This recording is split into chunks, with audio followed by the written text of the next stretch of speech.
Late night talk shows are a genre of television that's been around for the better part of 60 years, originating with The Tonight Show with Jimmy Carson in 1962 and has since expanded to nearly every major cable network.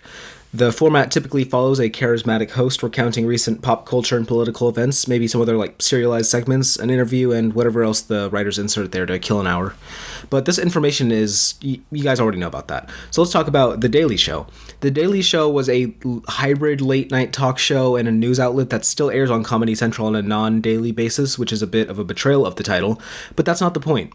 The Daily Show featured a number of unique, entertaining anchors, many of which have left their home syndication to produce or star in their own television programs. Jon Stewart left The Daily Show in 2015, but he just started his own thing on Apple TV+. Stephen Colbert developed his Daily Show segment into its own dedicated program on Comedy Central, and then grew to host The Late Night Show on CBS. And the subject of this review, John Oliver, was an anchor on The Daily Show for a couple years, and he went on to produce and star in his own late night talk show, Last Week Tonight with John Oliver, which is the subject of this video. John Oliver is a 40-something-year-old British man who had a start in stand-up comedy, which was fine. I want a t-shirt, and I can't articulate why! And then he was adopted by The Daily Show's correspondence team, where he wrote and appeared for 9 years, actually winning 9 Emmy Awards in that time. Meanwhile, at HBO, in between filming dragon sex scenes and high school sex scenes, the executives thought to themselves, wow, every other major cable company has a late-night talk show. We have Real Time with Bill Maher, but he kind of sucks ass. We should probably do a new late-night talk show. That would be good. To host this new program, they picked out John Oliver from The Daily Show. Why? I don't know. It's not important. Last Week Tonight with John Oliver, in its first 1 or 2 years, was actually a pretty admirable show.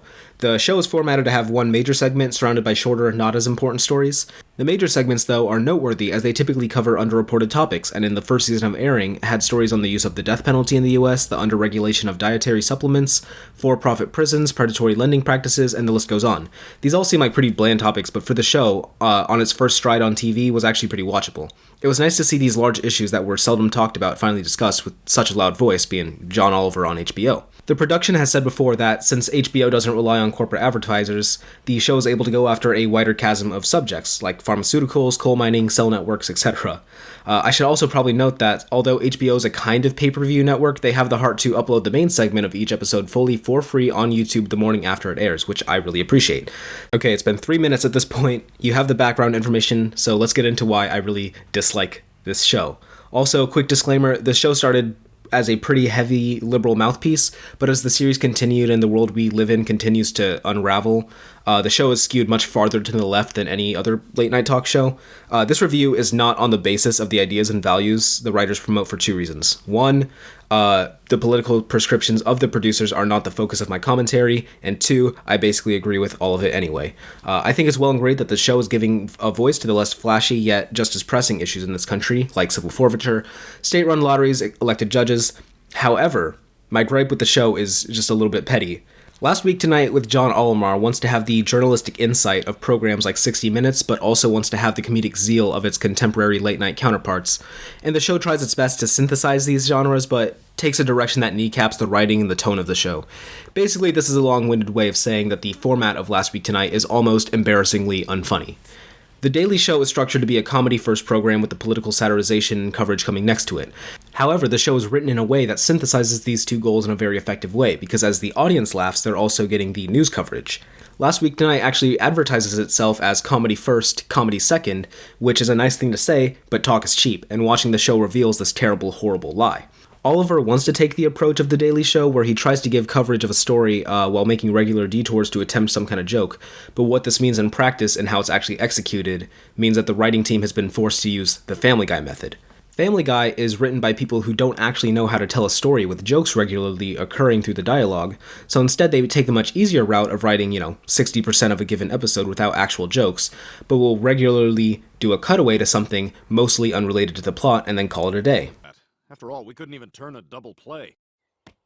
All right, Griffin's on the ground. We're going to second. Let's turn two here. Ground ball's a double play. Ball plays it. Last Week Tonight with John Ollie essentially does the same thing. Because the show is more preoccupied with explaining the legal complexities of municipal violations, but still wants to be a comedy show, they'll just make a quick jab at some pop culture or relatable nonsense to be able to still masquerade as a humorous program. Previous shooting.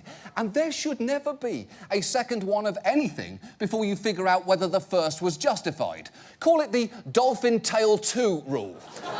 How is there a second one of these? Really, all of this would be tolerable, but let's really dig into when the show goes from politics, trying to be comedy, to having a full-on identity crisis. The show's unfunniness was crutched by a low-bar live studio audience to punctuate Oliver's lazy comedy. This was all ruined when a new plague spread across the world, and as many talk shows did, Last Week Tonight stopped being filmed in a studio and inside a safer, more isolated place. Doing this helped promote social distancing in the pandemic, but at the cost of the show's comedic cushion, the studio audience. It was then, I imagine, that the producers had to make a choice, either implement an artificial laugh track, or run the show as normal with no joke reactions. This may seem like a small thing, but put into practice, the show becomes a nightmare.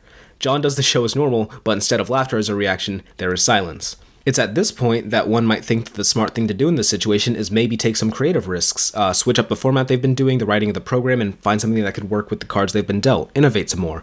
But no, the show just acts as though nothing has happened. This pain is exacerbated by the COVID era also being where the show begins to tilt farther to the left, and the topics become more serious, and worst of all, Oliver begins making his delivery/acting a lot more fierce and decidedly a lot less positive than in previous seasons. It's not an exaggeration for me to say that the COVID episodes of Last Week Tonight are the most awkward, cringy, and unsettling pieces of television I've personally ever seen. Like I said before, this is not an attack on any of the topics covered themselves or the way in which they're reported. This is a critique of the show marketing itself as a comedy show and then failing to actually have any comedy at all. In the deepest pits of the pandemic era, it really feels like a lot of these pieces are written more as essays by a bitchy Twitter user than a serious, high-budget, late-night talk show.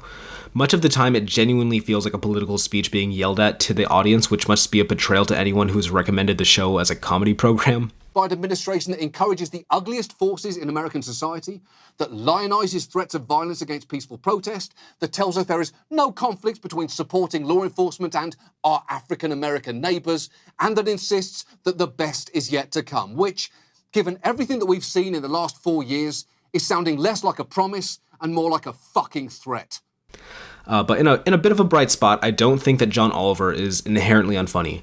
His work on The Daily Show and like 20% of his stand-up is pretty haha lol. And there are actually parts of his current syndication which are funny, and they are the interviews that are shot and produced ahead of time that he occasionally does to complement pieces like Stephen Hawking, Monica Lewinsky, Edward Snowden, etc. Also, his Duck Stamps mini segment was great and I loved it, but that's just a side note.